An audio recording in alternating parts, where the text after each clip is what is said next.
بسم اللہ الرحمن الرحیم۔ قبائل اور افراد کو اسلام کی دعوت۔ جب سے اللہ نے رسول اللہ صلی اللہ علیہ وسلم کو کھلم کھلا دعوت و تبلیغ کا حکم دیا تھا، آپ کا طریقہ یہ تھا کہ حج کے موسم نمبر 1 اور نمبر 2 عرب کے بازاروں کے ایام میں آپ قبائل کے خیموں اور ٹھکانوں پر تشریف لے جاتے اور انہیں اسلام کی دعوت دیتے تھے۔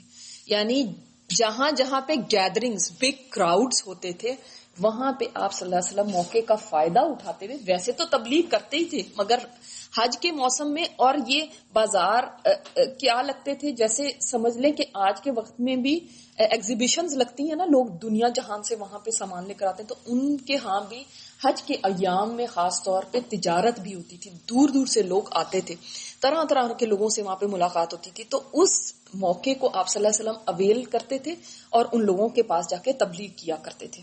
اور یہ ایک دفعہ سے نہیں، جب سے آپ صلی اللہ علیہ وسلم کو نبوت ملی تھی تب سے یہ کام کر رہے تھے۔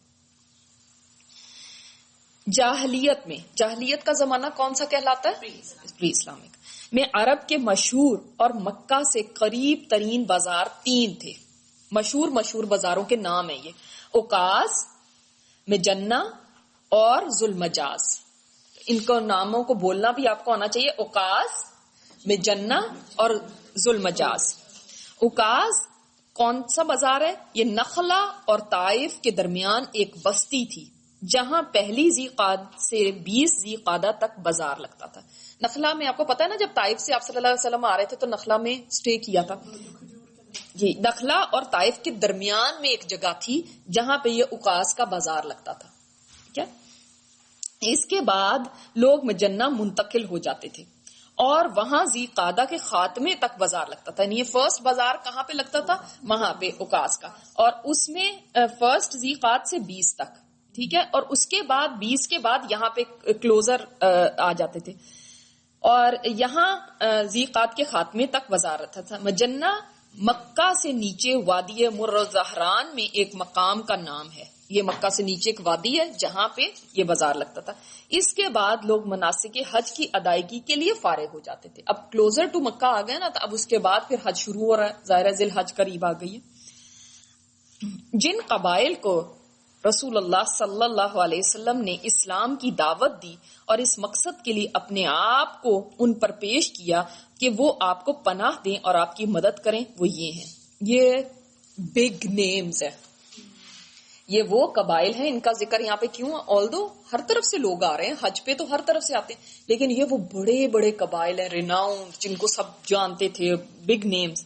بنو عامر بن صعصع، بنو محارب بن خصفہ، بنو فزارہ،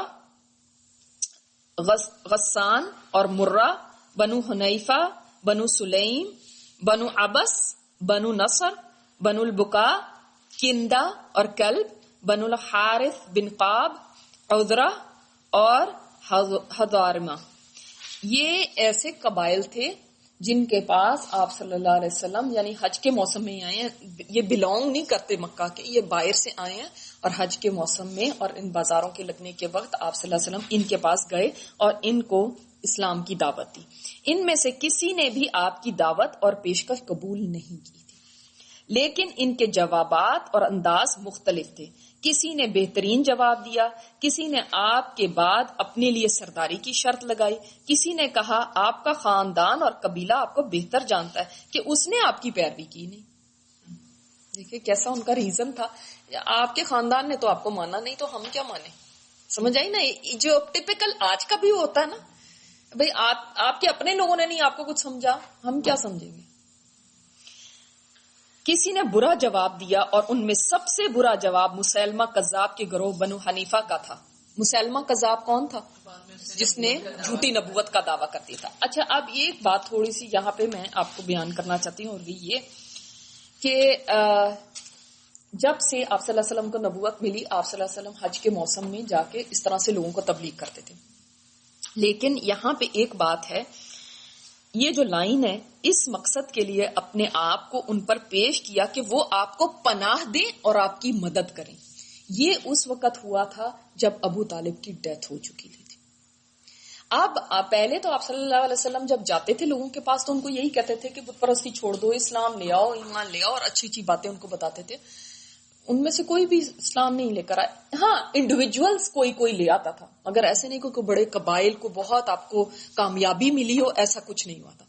ہاں مگر یہ تھا کہ ابو طالب کی وفات کے بعد آپ صلی اللہ علیہ وسلم یعنی میں آپ کو تھوڑا سا یہ بتانا چاہتی ہوں کہ جیسے مینا کی وادی ہے، اس میں یہ آپ بہت ایزیلی سمجھ سکتے ہیں اس لیے کہ آج بھی ایسے ہی ہے. جیسے آج کیمپس لگتے ہیں نا، یہ امریکہ کا ہے، یہ پاکستان کا دور جا کے ہے، یہاں پہ جمرات کے قریب ادھر کا ہے. تو اسی طرح اس زمانے میں قبائل کے کیمپس لگتے تھے. یہ اس وقت سے چلا آ رہا ہے. ٹھیک ہے، تو قبائل کے کیمپس ہوتے تھے. تو ہر کیمپ میں، کیمپ سمجھتے ہیں نا آپ کے جو ان کے خیمے ہیں، ان میں آپ صلی اللہ علیہ وسلم جاتے تھے اور ان کو دعوت و تبلیغ دیتے تھے. پہلے جب ہوتا تھا تو صرف دعوت دیتے تھے. اب کیا ہے، اب آپ صلی اللہ علیہ وسلم قربان جائیں آپ پہ، ہر ایک کو جا کے کہتے تھے کہ کون ہے جو مجھے پناہ دے گا، who will adopt me؟ کون مجھے، جیسے جس کو کہیں گے نا پولیٹیکل اسائلم، کون مجھے اسائلم دے گا، کون مجھے اپنے پاس پناہ دے گا کہ یہ قریش مجھے اللہ کا پیغام پہنچانے نہیں دیتے، کہ مجھے آپ پناہ دو اپنے پاس لے کر جاؤ تو میں آپ کے ہاں اللہ کا پیغام پہنچاؤں. سوچے ایک ایک کو جا کے کہتے تھے، لیکن کوئی بھی سننے کو تیار نہیں تھا. کوئی بھی، جہاں پہ کہا گیا نا کہ کوئی تو اچھے طریقے سے جواب دے دیتا تھا، کوئی اتنی بری طرح سے، کوئی طنز کرتا تھا، کوئی برا کہتا تھا. یعنی سب سے برا جواب مسلمہ کذاب کے، اور دیکھیں اس سے یہ فتنہ کھڑا ہوا، اس قبیلے سے ہی مسلمہ کذاب نکلا تھا. تو آپ صلی اللہ علیہ وسلم جیسے ابھی یہ کندہ مثلاً قبیلہ ہے، یہ کندہ قبیلہ جو تھا اس کے بارے میں آتا ہے کہ یہ قبیلے میں بادشاہت پہلے زمانے میں ہوتی تھی. یہ بھی بہت جس کو کہیں گے پاورفل ویل آف قبیلہ تھا. یہ سارے قبیلے بہت ویل آف اور وہ تھے، مگر یہ جو قبیلہ تھا چونکہ اس میں بادشاہت تھی اور اس کے لوگ بھی بڑے یعنی عقل مند ذہین لوگ تھے. تو آپ صلی اللہ علیہ وسلم جب ان کے پاس گئے تو آپ صلی اللہ علیہ وسلم نے ان کو دعوت دی اور کہا کہ مجھے اگر آپ پناہ دو گے. تو اس کے سردار نے کہا، کندہ کے بہت سارے سردار ہوتے تھے، کوئی ایک تو ون مین شو نہیں ہوتا تھا ان قبائل میں نے آپ کو پہلے بھی بتایا، بہت سارے چیفز ہوتے تھے ان کے. تو اس نے کہا بڑی غور سے سن کے کہ آپ نے تو بڑی اچھی باتیں کہی ہیں، آپ کا پیغام تو بہت اچھا ہے، آپ میرے ساتھ آئے، میں اور دوسرے سرداروں کے پاس آپ کو لے کر جاتا ہوں، آپ ان کو بھی یہ باتیں بتائیں. تو وہ گئے تو وہاں پہ بڑا سا مجمع تھا سرداروں کا. آپ صلی اللہ علیہ وسلم نے ان کو اللہ کا پیغام پہنچایا اور انہوں نے کہا، ایک ان میں سے کھڑا ہوا، اس نے کہا کہ اس نوجوان کا پیغام تو بڑا اچھا ہے، اس کو قبول کر لو گے تو پورے عرب کو ہم فتح کر سکتے ہیں. بڑا اچھا پیغام لے کر آیا، بات سمجھ آئی ان کو. تو اس نے کہا کہ ہمیں کندہ کی جو بادشاہت ہم سے کھو گئی ہے وہ بھی واپس مل جائے گی، ہم پھر سے یعنی چھا جائیں گے پورے عرب کے اوپر. تو پھر آپ صلی اللہ علیہ وسلم کی طرف توجہ کر کے کہنے لگا کہ آپ یہ بتائیں کہ اگر ہم آپ کو فالو کرتے ہیں اور آپ غلبہ پا لیتے ہیں، اللہ تعالیٰ آپ کو فتح دے دیتا ہے، تو کیا آپ کے بعد ہمیں حکومت ملے گی، اقتدار ہمیں ملے گا؟ یعنی واٹ آر دے آفٹر، کہ ہماری بادشاہت واپس آ جائے. تو آپ صلی اللہ علیہ وسلم نے جواب دیا، ان الارض للہ یورثها من یشاء من عبادہ، زمین تو اللہ کی ہے، وہ جس کو چاہے اقتدار دے. یعنی نہ یہ کہا کہ نہیں نہیں نہیں تم نے کیسے لینی، نہ یہ کہا کہ ہاں میں تمہیں پرومس کرتا ہوں. حالانکہ دیکھیے سبحان اللہ اس وقت حالات کیسے تھے، کتنے مشکل حالات تھے. یعنی اس وقت تو یہ نا کہ انسان اتنا ڈیسپریٹ ہوتا ہے جب ایسی کوئی حالات ہوتے ہیں کہ انسان کہتا ہے بس اوکے بعد میں دیکھی جائے گی، ابھی تو کرو. رائٹ، ہمارے جیسے لوگوں تو کتنا ہو جائے نا کہ بعد میں دیکھی جائے گی، کوئی بات نہیں، ابھی تو یہ اتنا بڑا قبیلہ ہمارے ساتھ مل گیا تو کتنا فائدہ ہوگا. آپ صلی اللہ علیہ وسلم نے جو جواب دیا نا، بالکل حق اس وقت بھی نہیں چھوڑا، نو کمپرومائز آن حق. تو آپ صلی اللہ علیہ وسلم نے یہ فرمایا تو اس نے کہا یہ کیا بات ہوئی، آپ چاہتے ہیں ہم آپ کو فالو کریں، اپنی گردنیں کٹائیں، آپ کے لیے اپنا خون بہائیں، اور اس کے بعد حکومت آپ کو مل گئی، بادشاہ یعنی آپ کو غلبہ مل گیا، اس کے بعد بھی ہمیں نہ بادشاہت ملے تو اس کا کیا فائدہ، جائیں ہمیں آپ کی ضرورت نہیں ہے. انہوں نے بھی ریجیکٹ کر دیا. کتنی بہت بڑی. اور ابھی یہ وہ قبیلہ ہے جو میں نے آپ کو کہا ہے نا کہ جیسے سپر پاورز ہوتی ہیں، کہ آج آپ سوچیں کہ کوئی سپر پاور کا ملک مسلمان ہونے کو تیار ہو جائے تو کتنی بڑی بات ہوگی. اسی لیے آپ صلی اللہ علیہ وسلم ان بڑے بڑے قبائل کے پاس جاتے تھے کہ اگر یہ بڑے ہو جاتے ہیں تو چھوٹے تو آرام سے ہو جائیں گے. ظاہر ایک واضح فرق ہوتا ہے. تو اسی طرح اور قبائل کے پاس بھی آپ صلی اللہ علیہ وسلم گئے، جن میں ایک تھا بنو شیبان بن سالبہ. یہ قبیلہ بھی وہ تھا جس میں کہا جاتا تھا کہ یہ بڑے ذہین لوگ ہیں، بڑے حکمت والے لوگ ہیں. ان کے بارے میں مشہور تھا یہ بڑے سخاوت کرنے والے لوگ ہیں. تو ان کے پاس بھی آپ صلی اللہ علیہ وسلم گئے، ان کو بھی آپ صلی اللہ علیہ وسلم نے تبلیغ کی، ان کو بھی بتایا. یہ بھی یعنی فارس کے قریب، یہ فارس کا اس وقت کسرا کی حکومت تھی نا، تو پرشین امپائر تھی، ان کے قریب کے علاقے سے آئے تھے. تو یہ ان لوگوں نے بھی کہا کہ دیکھیں ہم کسرا کے ساتھ ہمارے کانٹریکٹس ہیں، ہم آپ کی بات ہمیں بڑی پسند آئی ہے، لیکن ایسی باتیں نا بادشاہوں کو پسند نہیں آتی، تو ہم کسرا کے اگینسٹ نہیں جا سکتے. تو ٹھیک ہے، ہم آپ کے ساتھ معاملات میں شیبان بن سالبہ، ہم آپ کے ساتھ معاملات کے اندر تو ٹھیک ہے وہ اسلام کو فالو کریں گے، لیکن جو کسرا کے ساتھ ہے ہمارے معاملات وہ پھر ڈیفرنٹ ہوں گے. تو آپ صلی اللہ علیہ وسلم نے فرمایا نہیں، اللہ کے دین کی مدد وہ نہیں کر سکتے تو جو آدھے ادھر آئیں اور آدھے ادھر ہوں، آپ کو مکمل اسلام لانا پڑے گا. تو اس طرح ڈفرینٹ قبائل کے پاس گئے ہیں اور ڈفرینٹ جواب ملتے رہے ہیں. بڑا اپیلنگ میسج ان کو ملا، لگا بھی کہ اچھا لگا، ہمیں بڑا اچھا ہے، کئیوں نے بہت تعریف کی، لیکن اسلام نہیں لے کر آئے. کسی نے یہ نہیں کہا کہ ہاں ٹھیک ہے ہم آپ کو قبول کرنے کو تیار ہیں. اب کیا ہوتا ہے سبحان اللہ، ایمان کی شعائیں مکہ سے باہر. جس زمانے میں اسلامی دعوت مکہ کے اندر مشکل ترین مرحلے سے گزر رہی تھی، اللہ نے مقدر کر رکھا تھا کہ اسی زمانے میں مکہ سے باہر کچھ لوگ ایمان لائیں. سم انڈیویجولز، پورے گروپس نہیں، انڈیویجولز ایمان لائیں. یوں ان کی حیثیت امید کی چنگاری کی تھی جو مایوسی کی تاریکیوں میں چمکی. ایسے تھا کہ جیسے ایک رے آف لائٹ ہے جو بالکل اندھیرے کے اندر چمک رہی ہے. ان میں سے بعض کے نام یہ ہیں: سوید بن صامت رضی اللہ تعالی عنہ، یہ شاعر تھے. کہا جاتا ہے گہری سمجھ بوجھ کے حامل اور یثرب کے باشندے تھے. یثرب سمجھتے ہیں نا، جس کا بعد میں نام کیا بنا؟ مدینہ. مدینہ المنورہ آپ صلی اللہ علیہ وسلم کے جانے کے بعد بنا، ٹھیک ہے، اس سے پہلے تو یثرب ہے. ان کے شرف و شعر گوئی کی وجہ سے انہیں کامل کہا جاتا تھا. اتنا یعنی عزت والے تھے اور اتنے بڑے پوئٹ تھے. یہ حج یا عمرے کے لیے مکہ تشریف لائے. اب ان کو بھی نا آپ صلی اللہ علیہ وسلم کا تھوڑا تھوڑا ہر ایک کو پتا چل گیا تھا کہ ایک بندہ ہے قریش میں جو نبوت کا دعویٰ کر رہا ہے. رسول اللہ صلی اللہ علیہ وسلم نے انہیں اسلام کی دعوت دی. انہوں نے آپ پر حکمت لقمان پیش کی، لقمان علیہ السلام کی حکمت کی باتیں پیش کی. تو آپ صلی اللہ علیہ وسلم نے ان سے فرمایا تھا کہ ہاں آپ کا پیغام حسن ہے، حسن، لیکن جو میرے پاس ہے نا وہ احسن ہے. سبحان اللہ، کہ آپ کا اچھا ہے لیکن میرے پاس اس سے اچھا ہے، کیونکہ وہ کیا ہے، وہ اللہ کی طرف سے نازل کرتا ہے نا. یہ تو انسانوں کی باتیں. آپ نے ان پر قرآن پیش کیا، پھر قرآن پڑھ کے سنایا اور وہ مسلمان ہو گئے. کہنے لگے یہ بہترین قول ہے. پھر وہ بعاث کی جنگ سے پہلے اوس اور خزرج کے درمیان ایک لڑائی میں قتل ہو گئے. اچھا یہ بہت پہلے کی بات ہے، یہ ابھی کی نہیں بات. جنگ بعاث ہوئی تھی، ایک جنگ جو اوس اور خزرج کے درمیان ہوئی تھی. اور اوس اور خزرج کہاں کے قبیلے ہیں؟ مدینہ کے. مدینہ کے اندر تھوڑی سی اس کی بیک گراؤنڈ اگر آپ دیکھیں تو مدینہ میں 2 قبائل تھے عرب کے، اوس اور خزرج، اور 3 تھے یہود کے. ٹھیک ہے، وہ انشاءاللہ تعالی ہم آگے کے جب مدنی دور پڑھیں گے تو انشاءاللہ تعالی وہ پڑھیں گے، مگر ابھی فی الحال ہم کنسنٹریٹ کریں اوس اور خزرج پہ. تو یہ جب یہ مسلمان ہوئے اور انہوں نے جب یہ سنا واپس گئے تو اسی سال ایک جنگ میں یہ شہید ہو گئے. اور بعد میں ان کے قبیلے والوں نے کہا تھا کہ ہمیں یقین ہے کہ وہ مسلمان ہی تھے. ایاس بن معاذ رضی اللہ تعالیٰ عنہ، یہ بھی یثرب کے باشندے تھے، نوخیز نوجوان، یہ بالکل ابھی ینگ تھے. سن 11 نبوت کے اوائل میں یعنی شروع میں اوس کے ایک وفد کے ہمراہ مکہ تشریف لائے جو قریش سے خزرج کے خلاف حلف و تعاون چاہتا تھا. یعنی ایک ڈیلیگیشن آیا تھا مکہ جو کیا چاہتا تھا، قریش سے خزرج کے خلاف. قریش کو چاہتا تھا کہ وہ یہ اوس کے تھے نا تو وہ خزرج تھے دوسرے، کہ خزرج کے خلاف ہمیں سپورٹ کریں. رسول اللہ صلی اللہ علیہ وسلم کو علم ہوا تو آپ ان کے پاس تشریف لے گئے. اب جو بھی ڈیلیگیشن آ رہا ہے، کوئی بھی باہر سے آ رہا ہے، ان کو دعوت دینے کے لیے جاتے تھے اور انہیں اسلام کی دعوت دی اور قرآن کی تلاوت فرمائی.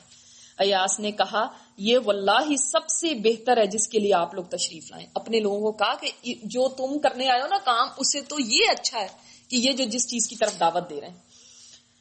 اس پر وفد کے ایک رکن ابو الحیثر نے بطحا کی کنکریاں اٹھا کر ایاس کے منہ پر دے ماری اور کہا یہ بات چھوڑو، یہاں ہم دوسرے مقصد سے آئے ہیں کہ تم کیا لے کے بیٹھ گئے ہو، ہم یہاں پہ کوئی اور کام کرنے آئے ہو، تم کہہ رہے ہو کہ یہ بات اچھی ہے. چنانچہ وہ خاموش ہو رہے اور یثرب واپس آ کر جلد ہی وفات پا گئے. وہ خاموش ہو گئے، اس وقت تو خاموش رہے لیکن وہ مسلمان ہو گئے تھے. واپس آ کے ان کی وفات ہوئی اور وفات کے وقت وہ تحلیل و تکبیر اور حمد و تسبیح کر رہے تھے. سبحان اللہ، الحمدللہ، اللہ اکبر، یہ ان کی زبان پہ تھا. وہاں پہ خاموش تھے. سبحان اللہ. اس لیے ان کی قوم کو کوئی شبہ نہیں کہ ان کی وفات اسلام پر ہوئی. دیکھیں حالانکہ ان کا اسلام کوئی ڈکلیئر نہیں ہوا سب کے سامنے، وہاں پہ کچھ نہیں ہوا، لیکن جب وفات ہو رہی ہے تو اس وقت اللہ کا ذکر نہیں. یہ عام لوگ، یہ یعنی جو ڈیلیگیشن آیا ہوا ہے ان میں ایک ینگسٹر تھا. ہاں انہوں نے ایکسپٹ کیا. جیسے اب یہ سوید بن سامت ہیں، یہ آئے جسٹ ایک انڈیویجول ہے. اسی طرح یہ ایاس بن معاذ، یہ جسٹ ایک انڈیویجول ہے. یہ کوئی بڑے بڑے گروپس نہیں ایمان لے کر آئے. ابو ذر غفاری، ان کا نام تو سب نے سنا ہوگا. حضرت ابو ذر غفاری، ان کا نام اصل میں جندب تھا لیکن ان کی کنیت جو ہے یہ زیادہ مشہور ہے، ابو ذر غفاری. انہیں نبی صلی اللہ علیہ وسلم کی بعثت کی اطلاع سوید بن سامت اور ایاس بن معاذ سے ہوئی. یعنی جب وہ ظاہرہ جا کے آگے نام لیا ہوگا، بتایا ہوگا تو ان کو اطلاع ملی.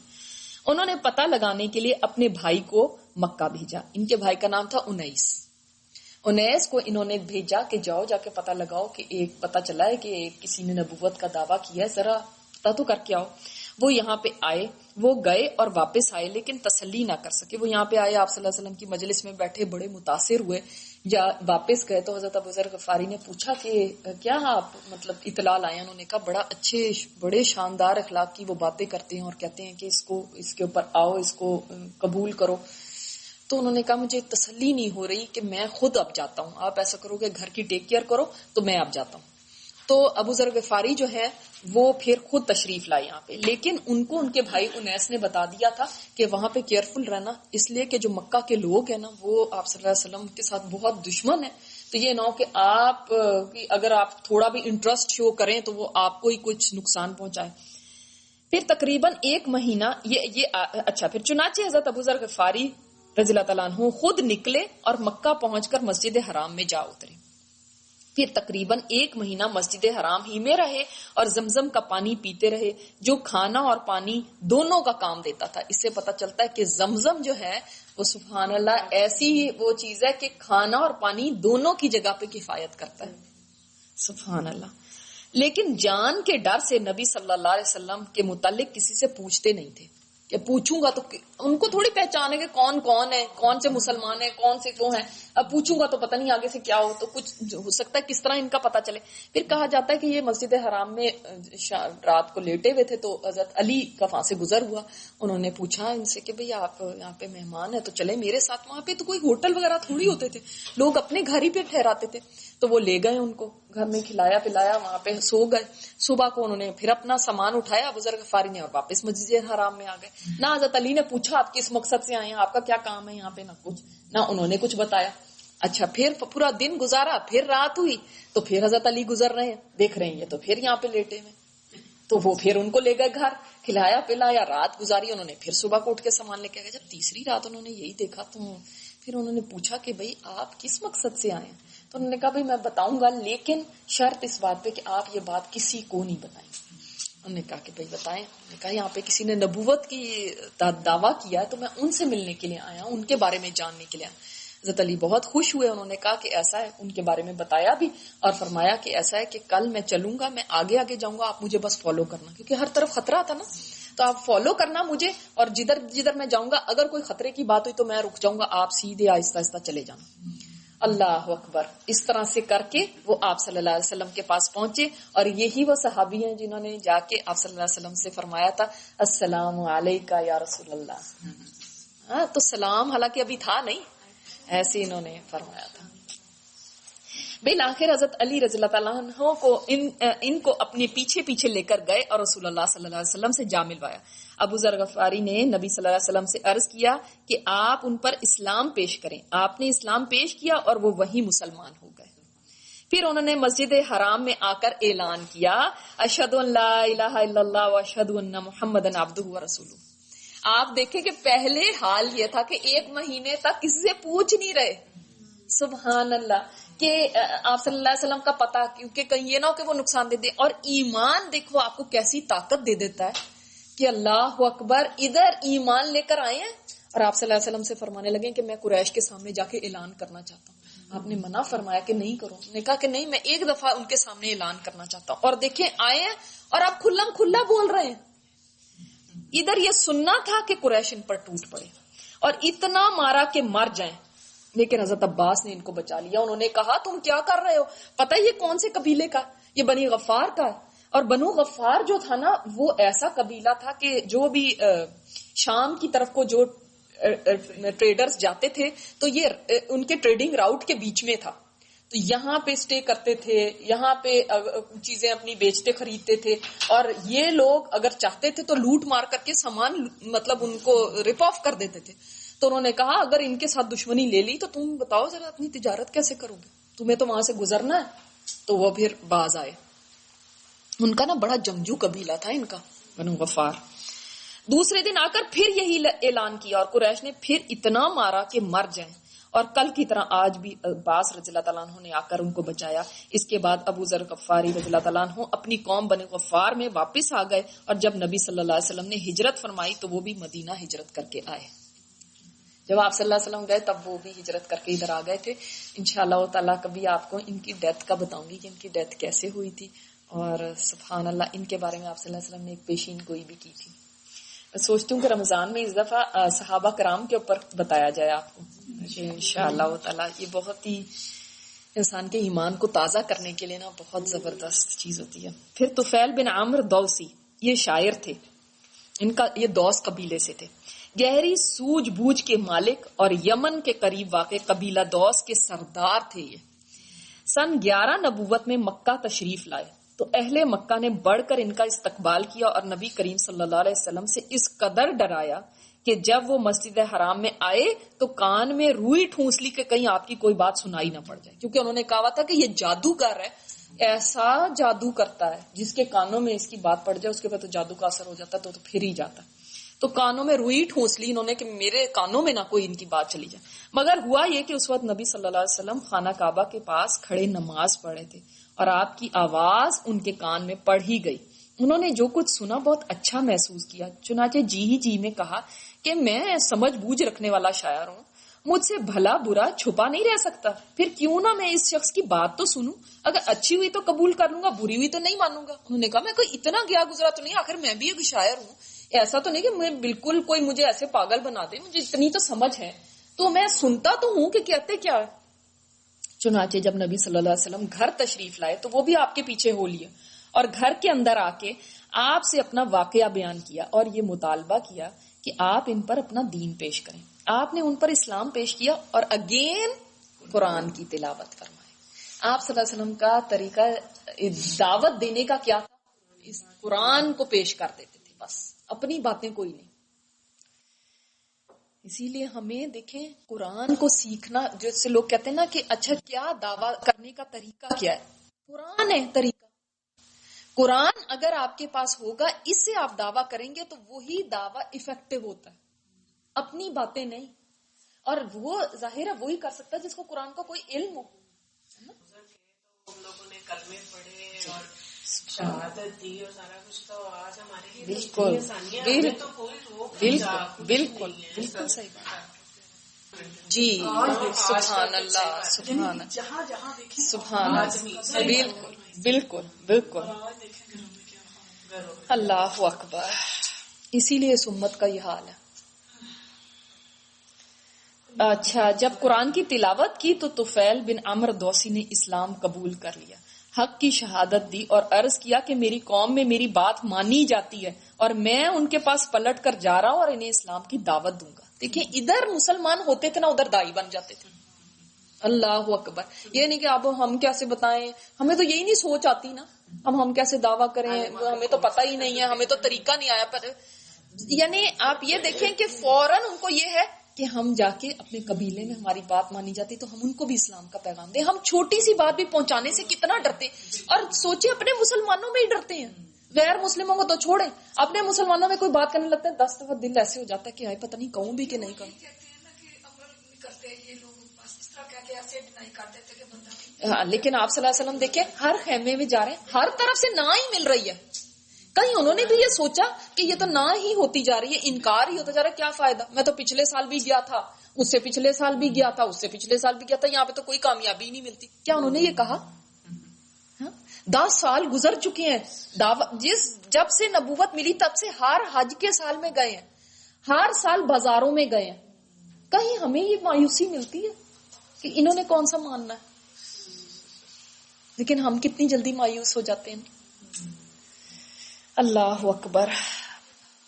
تو انہوں نے کہا کہ میں جا رہا ہوں ان کے پاس اور انہیں اسلام کی دعوت دوں گا, لہٰذا آپ اللہ سے دعا فرمائیں کہ وہ مجھے کوئی نشانی دے دے تاکہ میری ہیلپ ہو اس چیز میں. اور آپ صلی اللہ علیہ وسلم نے دعا فرمائی, اور دیکھیں آپ کی دعا کی برکت کیا ہوئی کہ چنانچہ جب وہ اپنی قوم کے قریب پہنچے تو ان کا چہرہ چراغ کی طرح روشن ہو گیا. سبحان اللہ. اور تب انہوں نے اللہ سے دعا کی کہ اسے چہرے کی بجائے کہیں اور منتقل کر دے, کہیں اور شفٹ کر دے, یا اللہ یہ جو روشنی ہے. چنانچہ یہ روشنی ان کے کوڑے میں پلٹ آئی, جو انہوں نے کوڑا پکڑا ہوا تھا ہاتھ میں اس میں پلٹ آئی. پھر جب وہ اپنی قوم میں پہنچے تو انہیں اسلام کی دعوت دی. والد اور بیوی نے تو فوراً اسلام قبول کر دیا, مگر قوم نے تاخیر کی, تھوڑی دیر کی. لیکن جب انہوں نے صلح حدیبیہ کے بعد مدینہ ہجرت کی تو ان کے ساتھ ان کی قوم کے 70 یا 80 گھرانے تھے, فیملیز تھی, 70-80 فیملیز. کوئی چھوٹی بات نہیں ہوتی. اس کا مطلب وہ مسلسل وہاں پہ کام کرتے رہے نا, تبھی تو اتنے گھرانے بن گئے. سبحان اللہ. اللہ ہمیں بھی ایسا داعی بنا دے کہ ہم کسی کا خوف نہ کریں اور ہر جگہ ہم اللہ کا پیغام دینے والے بن جائیں. جتنا بھی ان کو علم آیا جی بالکل اتنا ہی سکھا دیں. بالکل. اچھا میں دیکھ کے بتاؤں گی آپ کو. زماد ازدی یہ یمن کے باشندے اور ازد شنوائی کے ایک فرد تھے. جھاڑ پھونک کے ذریعے پاگل پن دور کرنا اور جن اور شیاطین بھگانا یہ ان کا کام تھا. ٹھیک ہے. اب ہمارے ہاں بھی ایسے ہوتے ہیں نا کہ جو جنوں کے سایوں سے اور ان سے وہ جنتر منتر کرتے ہیں. مکہ آئے تو وہاں کے احمقوں سے سنا کہ محمد پاگل ہیں صلی اللہ علیہ وسلم. استغفر اللہ ربی. چنانچہ وہ آپ کا علاج کرنے کے لیے آپ کے پاس آئے. انہوں نے کہا میں ہمدردی کے طور پہ جاتا ہوں تو میں ذرا ان کا علاج کروں, پتہ نہیں بیچاروں کو کیا بیماری ہے, کیونکہ اپنے کنٹری میں کرتے رہے تھے, یمن کے تھے.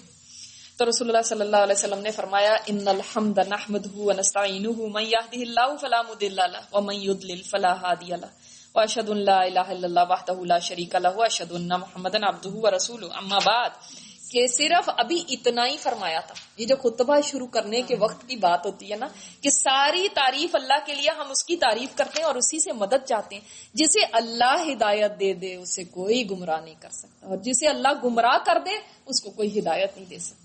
اور میں گواہی دیتا ہوں کہ اللہ کے سوا کوئی معبود نہیں, وہ تنہا ہے, اس کا کوئی شریک نہیں. اور میں شہادت دیتا ہوں کہ محمد صلی اللہ علیہ وسلم اس کے بندے اور رسول ہیں. اما بعد. زماد نے جب یہ کلمات سنے تو اس قدر متاثر ہوئے, فرمانے لگے ایک دفعہ اور کہیں. آپ صلی اللہ علیہ وسلم نے ایک دفعہ اور کہیں, فرمایا ایک دفعہ اور کہیں. پھر آپ صلی اللہ علیہ وسلم نے فرمایا تو 3 بار دہرایا آپ صلی اللہ علیہ وسلم نے. اتنی انہوں نے فرمائش کی اور پھر کہا میں کاہنوں کے پاس جاتا ہوں, جادوگروں اور شاعروں کی بات سن چکا ہوں, لیکن میں نے آپ جیسے کلمات کہیں نہیں سنے. یہ تو سمندر کی اتاہ گہرائیوں کو پہنچے میں, ڈیپتھ آف دا سی. لائیے ہاتھ بڑھائیے, آپ سے اسلام پر بیعت کروں. اور انہوں نے بیعت کر لی. سبحان اللہ. یعنی جب یہ یہاں سے نکلے تھے نا تو لوگوں نے ان سے کہا کہ بھئی آپ نے کیا کیا, ان کا کوئی علاج وغیرہ کیا آپ نے؟ کہنے لگے لوگوں وہ بیمار نہیں تھے, میں بیمار تھا, میں اپنا علاج کرا کے آیا. سبحان اللہ. اب مدینہ میں اسلام, اب یہ بہت دلچسپ بات ہے, مدینہ میں جو اسلام لانے کا کیسے مدینہ میں اسلام آیا. آپ یہ دیکھیں کہ آپ صلی اللہ علیہ وسلم طائف کیوں گئے تھے؟ نہیں, دعوت دینے کا تو ایک وہ تھا ہی, لیکن ویسے کیوں گئے تھے طائف؟ تنگ کر رہے تھے. تو آپ صلی اللہ علیہ وسلم کی کیا انٹینشن تھی؟ وہاں سے ہجرت کرنا. یاد رکھیں آپ صلی اللہ علیہ وسلم کی انٹینشن یہ تھی کہ میں ہجرت کر رہا ہوں, میں یہاں سے کٹ آف. اسی لیے تو واپس جب آئے ہیں تو پناہ لے کے آئے ہیں نا. کس کی پناہ لی تھی؟ کس سے پناہ مانگی تھی؟ مطعم بن عدی. کئی کو بھیجا تھا لیکن کس نے دی تھی؟ مطعم بن عدی نے. پناہ لے کے کیوں انٹر ہوئے؟ اس لیے کہ کٹ آف کر کے گئے تھے. اگر ہجرت کی انٹینشن سے نہیں گئے ہوتے, اتنے دن غائب ہیں, لوگوں نے کہا پیچھے سے بس اب نہیں آ سکتے ہیں, ہم نہیں داخل ہو سکتے. جی ایسے ہی نہیں گئے تھے. تو آپ دیکھیں آپ صلی اللہ علیہ وسلم اسی لیے تو ہر ایک کے پاس جا رہے ہیں, ہر ایک کیمپ میں جا رہے ہیں اور ان سے کہہ رہے ہیں مجھے کون پناہ دے گا. اب کیا ہے, آپ کیا سوچتے ہیں, آج تک ہم جتنا بھی سیرت کو جانتے ہیں, آپ کیا سوچتے ہیں کہ آپ صلی اللہ علیہ وسلم نے جو ہجرت مدینہ کی تو جسٹ ایسے ہی کر لی؟ ایک دن اٹھے اور سوچا کہ چلو میں مدینہ ہی چلا جاتا ہوں؟ نہیں, اس کے پیچھے پوری بیک گراؤنڈ ہے. کیسے یہ زمین ہموار ہوئی اور کیسے مدینہ چوز کیا, حالانکہ آپ صلی اللہ علیہ وسلم کو نہیں تھا یہ کہ میں نے مدینہ ہی جانا. اچھا, اب یہاں ہم دیکھتے ہیں کہ بیرون مکہ جن ابتدائی سعادت مندوں نے اسلام قبول کیا ان میں سے اوپر بیان کیے گئے 5 افراد کے بعد چھٹے کا تعلق مدینہ کے قبیلہ خزرج سے ہے. ان کے نام یہ ہیں: اسد بن زرارہ, اوف بن حارث بن رفاع, اوف بن افرا, رافع بن مالک بن عجلان, قطبہ بن عامر بن حدیدہ, عقبہ بن عامر بن نابی, جابر بن عبداللہ بن را. یہ لوگ سن 11 نبوت میں حج کے لیے آنے والوں کے ہمراہ آئے تھے. ادھر اہل یثرب جب کبھی یہود کو جنگ وغیرہ میں ذک پہنچاتے یعنی نقصان پہنچاتے تو ان سے سنا کرتے تھے کہ ایک نبی اس وقت بھیجا جانے والا ہے, اس کی بعثت کا زمانہ آن لگا ہے, ہم اس کی معیت میں یعنی اس کی کمپنی میں, اس کے ساتھ میں مل کے تمہیں عاد و ارم کی طرح قتل کر ڈالیں گے. چنانچہ یہ لوگ مینا کی گھاٹی میں رات کے وقت باتیں کر رہے تھے کہ وہاں سے رسول اللہ صلی اللہ علیہ وسلم کا گزر ہوا. اب یہ جیسے کہ بات ہے کہ آپ صلی اللہ علیہ وسلم حج کے موقع کے اوپر قبائل کے پاس جاتے تھے اور ان کو اسلام کی دعوت دیتے تھے. تو آپ ڈفرینٹ کیمپس میں جا رہے ہیں, آپ اتنی دیر میں آپ صلی اللہ علیہ وسلم دیکھتے ہیں کہ کچھ لوگ ہیں گھاٹی میں بیٹھے ہوئے اور باتیں کر رہے ہیں اس طرح سے. تو آپ صلی اللہ علیہ وسلم وہاں سے گزرے ہیں, تو آپ صلی اللہ علیہ وسلم نے یہ نہیں سوچا کہ بھئی اچھا چلو یہ تو ایسے ہی 2-4 لوگ بیٹھے ہیں, ان کو چھوڑو میں کسی اور جگہ جاتا ہوں. نہیں, ان کے پاس بھی گئے. آپ صلی اللہ علیہ وسلم نے ان کی آواز سنی تو ان کا رخ کیا اور ان کے پاس پہنچ کے فرمایا آپ کون لوگ ہیں؟ اچھا, اس سے پہلے آپ کو یہ بتا دوں کہ آپ صلی اللہ علیہ وسلم زیادہ تر جب یہ حج کے موسم میں دعوت و تبلیغ کے لیے جاتے تھے تو حضرت ابوبکر صدیق کو ساتھ لے کر جاتے تھے. اس کی وجہ کیا تھی؟ اس کی وجہ یہ تھی کہ ابوبکر صدیق رضی اللہ تعالیٰ عنہ کے پاس علم الانساب تھا, نسب کا علم, لینیج کو جانتے تھے. ان کو لینیج میمورائزڈ تھی, کون لوگ کون کہاں کے, وہ کس کے بیٹے, وہ فلاں کس کا بیٹا, وہ فلاں کس کا بیٹا, اس طرح سے جانتے تھے. اور اس وجہ سے جب کسی کیمپ میں جاتے تھے اور وہ لوگ بتاتے تھے مثلاً کہ ہم فلاں قبیلے کے ہیں, تو وہ آپ صلی اللہ علیہ وسلم کو بتا دیتے تھے اچھا یہ وہ لوگ ہیں, ان کی یہ خوبیاں ہیں, ان کے اندر یہ ہے. جیسے میں نے ابھی آپ کو بتایا کسی قبیلے کے اندر یہ کہ ان کے اندر ذہانت بہت ہے, کسی قبیلے میں یہ ہے کہ یہ بہت بہادر ہیں, کسی قبیلے میں کچھ ہے. تو وہ آپ صلی اللہ علیہ وسلم کو بتاتے تھے. اور ان کی خامیاں کیا ہیں وہ بھی بتا دیتے تھے کہ ان سے اس معاملے میں کیئرفل رہنا, کیونکہ لوگ مشہور ہو جاتے ہیں نا قبائل کے, بھئی کسی کی کوئی بات مشہور ہوتی, کسی کوئی. تو آج بھی جیسے آپ ڈفرینٹ ایتھنیسٹیز کے لوگوں کی کئی باتیں مشہور ہیں, فلاں ایسے ہوتے ہیں, فلاں ایسے ہوتے ہیں. کوئی نہیں کے بارے میں مشہور ہے کہ فلاں بہت مہمان نواز ہوتے ہیں, کئیوں کے بارے میں مشہور ہے بہت سخی ہوتے ہیں, کئیوں کے بارے میں مشہور ہے بہت بخیل ہوتے ہیں. تو اس طرح اس وقت بھی خوبیاں اور خامیاں قبائل کی وہ پتہ تھی ان کو, اور ان کا لینیج پتہ تھا. تو وہ آپ صلی اللہ علیہ وسلم کو جو بتاتے تھے آپ صلی اللہ علیہ وسلم اس مطابق ان سے بات کرتے تھے. اور جب دیکھیں دوسرے بندہ آپ سے سنتا ہے نا کہ اچھا مجھے پتا ہے کہ آپ فلاں کے بچے فلاں قبیلے سے, اچھا آپ کے تو ان میں ایسے ایسے بھی رہا, تو دوسرا ایک دم کمفرٹیبل ہو جاتا ہے نا, اور اس کو اچھا لگتا ہے. یہ نہیں کہ میں جاؤں تبلیغ کرنے کے لیے تو اپنی باتیں کرتی رہوں, نہیں, اپنے پر توجہ نہیں, جو دوسرا اس کے بارے میں انفارمیشن لے کے جائیں. اور جب آپ انفارمیشن لے کے اس سے بات کریں گے نا تو اس کو اچھا فیل ہوگا, اس کو کمفرٹیبل فیل ہوگا, اور آپ کو بات کرنی آسان ہو جائے گی. دیکھیں یہ کتنی زبردست ٹپ ہے دعویٰ کی. آج ہم کیسے اپلائی کر سکتے ہیں؟ آج آپ دوسری جس قوم کے پاس جا رہے ہیں, مثلاً کوئی نیبر ہے آپ کے, وہ کس کنٹری سے ہیں فار ایگزامپل, اس کنٹری کی کیا ہسٹری ہے, وہ لوگ کیسے ہوتے ہیں, ان کی کیا باتیں مشہور ہیں, ہے. تو ان کے بارے میں کہ ہاں مجھے تو آپ کے ملک کا فلاں بندے کا پتا ہے, فلاں آپ کا لیڈر بڑا بہادر, فلاں آپ کے لیڈر کے اندر یہ کوالٹی آپ, تو وہ ایک دم بہت ایٹ ایز فیل کرتے ہیں کہ اور اچھا ان کو لگتا ہے نا. اب ہمارے پاس کوئی آیا ہمیں کہے کہ ہمیں آپ کے قائد اعظم کا پتا ہے, محمد علی جناح آپ کے ہوتے تھے, آپ کے ملک میں ایسے ایسے ہے آپ کی ہے, تو ہمیں اچھا ہی لگے گا نا, کوئی باہر والا. تو اب جب آپ صلی اللہ علیہ وسلم ان کے ساتھ ملنے, ابھی یہ ملاقات ہو رہی ہے, اس وقت ابوبکر صدیق ساتھ نہیں ہے. آپ صلی اللہ علیہ وسلم نے پوچھا کہ آپ کون لوگ ہیں, ظاہر منہ کے پر تو نہیں نا لکھا ہوا کہ کون ہے. انہوں نے کہا خزرج کا ایک گروہ ہے. آپ صلی اللہ علیہ وسلم نے فرمایا یعنی یہود کے حلیف؟ بولے ہاں. کون سے یہود کے حلیف؟ جو مدینہ میں یہود ہے, یعنی وہ جو مدینہ میں یعنی یہود کے ساتھ ان کے نیبر ہیں. فرمایا پھر کیوں نہ آپ حضرات بیٹھیں, کچھ بات چیت کی جائے, تھوڑی دیر آپ بیٹھیں گے, میں آپ سے بات کرنا چاہتا ہوں. انہوں نے کہا کیوں نہیں. چنانچہ وہ آپ کے ہمراہ بیٹھ گئے.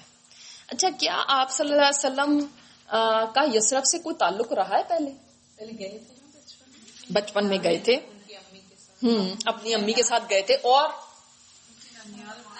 ننیال وہاں سے کس طرح سے رشتہ داری بنتی ہے؟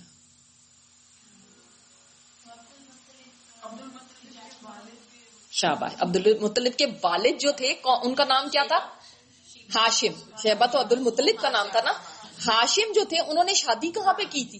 جب وہ جا رہے تھے تو مدینہ میں انہوں نے شادی کی تھی نا, اور پھر وہاں سے سلمہ ان سے شادی کی تھی, اور پھر وہ آگے چلے گئے تھے, اور پھر ان کے یہ بیٹا پیدا ہوا تھا جن کا نام بعد میں عبد المطلب پڑ گیا, کیونکہ مطلب ان کو لینے آئے تھے. تو اس لحاظ سے آپ صلی اللہ علیہ وسلم کی رشتہ داری وہاں سے بنتی ہے. ٹھیک ہے. اور کہا جاتا ہے کہ اسراء والمعراج کے سفر میں بھی جبرائیل علیہ السلام آپ صلی اللہ علیہ وسلم کو لے کے گئے تھے, تو پہلے مدینہ لے کے گئے تھے, اور وہاں پہ آپ صلی اللہ علیہ وسلم نے بھی 2 رکعت نماز پڑھی تھی. اور آپ صلی اللہ علیہ وسلم کو اللہ تعالیٰ نے بتایا ہوا تھا کہ آپ ایک ایسی زمین کی طرف مائگریٹ کریں گے جو کھجوروں کی زمین ہوگی. یہ کھجوروں کا علاقہ تھا. لیکن یہ جو خزرج کے لوگ تھے نا, ان کا تھوڑا سا آپ کو یہ بتا دوں ان کی بیک گراؤنڈ, کہ یہ اوس اور خزرج تھے, یہ یمن سے مائگریٹڈ لوگ سے, یمن سے بہت 100 سال پہلے 200-300 سال پہلے یہ یمن سے آئے ہوئے تھے لوگ. اور یہ خزرج جو تھے یہ کسان سمجھ لیں, کسان لوگ تھے, فارمرز تھے. یہ بہت زیادہ کوئی مالدار لوگ نہیں تھے, جیسے جن ٹرائبز کی بات پہلے ہوئی ہے نا, وہ تو بہت ریچ, بہت ریناؤن, بڑے, یہ مطلب درمیانے قسم کے لوگ, یعنی بہت امیر نہیں ہے, بہت کوئی اتنے مشہور یا ایسے کچھ نہیں ہے. انہوں نے کہا کیوں نہیں. چنانچہ وہ آپ کے ہمراہ بیٹھ گئے. آپ صلی اللہ علیہ وسلم نے ان پر اسلام کی حقیقت واضح کی, قرآن کی تلاوت کی, اور اللہ عز و جل کی طرف دعوت دی. اس پر انہوں نے ایک دوسرے سے کہا. اب انہوں نے کہا آپ صلی اللہ علیہ وسلم سے کہ ہم نا ذرا آپس میں کوئی بات کر لیں. میں ہاں. وہ ایک طرف ہوئے اور انہوں نے کیا بات کی. دیکھو یہ تو وہی نبی معلوم ہوتے ہیں جن کے حوالے سے یہود تمہیں دھمکیاں دیا کرتے تھے. یہود کیا دھمکیاں دیتے تھے؟ قرآن میں بھی آتا ہے کہ یہود کہتے تھے کہ وہ آخری نبی آنے والا ہے, اور جب وہ آخری نبی آ گیا نا, ہم نے اس کے ساتھ مل کے تم پہ غلبہ پا لینا. ہم اس کا انتظار کر رہے ہیں. کیوں یہود یہاں پہ کیوں تھے؟ یہود کو ان کی بکس میں بتایا گیا تھا کہ وہ ایک نبی آئے گا جو یثرب کی طرف مائگریٹ کرے گا, تو یہ یہاں پہ تھے, ویٹ کر رہے تھے. لیکن وہ یہ سمجھتے تھے ہمارے بچوں میں ہی کوئی پیدا ہوگا نبی. سمجھائی بات. اب انہوں نے کہا یہ تو وہی نبی ہیں بھائی, یہ تو جو یہود ہمیں دھمکیاں دیتے تھے, لہٰذا وہ تم پر سبقت نہ کرنے پائیں. یہ نہ ہو کہ وہ پہلے ان کو مان لیں, ان کو پہلے پتا چل گیا وہ مان لیں گے, ہم مان لیتے ہیں پہلے. چنانچہ انہوں نے فوراً ہی اسلام قبول کر لیا. سبحان اللہ. اور کہا ہم اپنی قوم کو اس حالت میں چھوڑ کر آئے ہیں کہ کسی اور قوم میں ان جیسی عداوت اور دشمنی نہیں. بس اگر اللہ تعالیٰ آپ پر ان کو اکٹھا کر دے تو آپ سے بڑھ کر کوئی اور معزز نہیں ہوگا. یعنی اوس اور خزرج جو تھے نا, آپس میں اتنی ان کی یعنی دشمنی رہتی تھی, اور یہ یہود کے ساتھ مل کے, یہود ایک کے ساتھ مل جاتے تھے ایک قبیلہ, اور مثلا اوس کے ساتھ ایک یہودی قبیلہ مل گیا, خزرج کے ساتھ ایک مل گیا, پھر آپس میں لڑتے تھے. قرآن میں بھی ان کے بارے میں نا تمہیں منع کیا گیا تھا کہ آپس میں ایک دوسرے کو قتل نہ کرو, تم ایک دوسرے کو ہی قتل کرتے, ایک دوسرے کو گھروں سے نکالتے. تو انہوں نے کہا وہ نا تنگ آ گئے تھے اب ان جنگوں سے, آپس کی لڑائیوں سے, یہ اوس اور خزرج بھی. اور ان کے اندر یہ جو جنگ بواس ہوئی تھی, یہ اتنی زبردست جنگ ہوئی تھی کہ یہ آپ کو بتانا چاہتی ہوں کہ ان کی جو اوپر کی ساری سینئرز کہہ لو, بڑے لوگ, جو بزرگ لوگ, وہ جو سارے تھے نا لیڈرشپ, وہ ان کی وائپ آؤٹ ہو چکی تھی. اتنی بڑی جنگ ہوئی تھی. مر گئے تھے. اب یہ صرف ان کی نا ینگسٹرز ان کے رہ گئے تھے, اور بڑوں میں کون ایک رہ گیا تھا؟ عبداللہ بن ابی. اسی لیے تو انہوں نے کہا تھا نا ہم اس کو بنائیں گے اپنا بادشاہ, کیونکہ وہ اونلی لیفٹ ون, ایک بس لیفٹ اوور ایک ہی تھا جو بڑا رہ گیا تھا وہ. ہاں اس سے تھا. اور انہوں نے وعدہ کیا کہ اس دین کی دعوت دیں گے اور آئندہ حج میں آپ سے پھر ملاقات کریں گے. اچھا اب وہ بھی وعدہ کر کے گئے ہیں, دیکھیں کہ ہم اس دین کی دعوت دیں گے اور آپ سے آئندہ حج میں آپ سے ملاقات کریں گے. پہلی بیعت عقبہ. اب عقبہ کیوں کہا گیا؟ کیونکہ وہ وادی جو تھی, یعنی وادی نہیں کہہ سکتے, پہاڑوں کے بیچ بیچ میں جو راستے سے بنے ہوتے ہیں نا, ان کو عقبہ کہتے ہیں, ہے نا. اللہ تعالیٰ نے قرآن پاک میں بھی بنایا وما ادراک ما العقبہ, ہے نا. تو پہلی بیعت عقبہ کہہ سکتے ہیں. تو وعدے کے مطابق اگلے سال سن 12 نبوت کے, اب اس کو ہائی لائٹ کر لیں کہ کون سے ٹائم کی یہ بات ہو رہی ہے. اگلے سال سن 12 نبوت کے موسم حج میں 12 آدمی حاضر ہوئے. اب کیا ہوا تھا کہ آپ صلی اللہ علیہ وسلم ایز یوزول ان کو دعوت دینے کے لیے لوگوں کو گئے, اور ان میں یہ نظر آئے کہ یہ لوگ ویٹ کر رہے تھے, آپ صلی اللہ علیہ وسلم کو ہی ڈھونڈ رہے تھے کہ کہاں پہ. تو انہوں نے آپ صلی اللہ علیہ وسلم کو دیکھا اور انہوں اپنے کیمپ میں لے کے گئے, تو وہاں پہ اور لوگ بھی انتظار کر رہے ہیں. اب دیکھیں اوس جو تھے نا وہ بزنس مین تھے, وہ تجارت پیشہ تھے, اور خزرج جو تھے یہ فارمرز تھے, تو اس لیے خزرج اوس سے بھی تھوڑا نیچے ہی تھے. تو 10 خزرج کے تھے اور 2 اوس کے. خزرج کے 10 آدمیوں میں سے جابر بن عبداللہ بن راب کو چھوڑ کر باقی 5 تو وہی تھے جو پچھلے سال آ چکے تھے, اور نئے 5 بھی تھے. یعنی خزرج کے 10 آدمیوں میں سے یہ جابر بن عبداللہ کو چھوڑ کے باقی 5 وہی والے تھے جو پچھلے سال بھی تھے.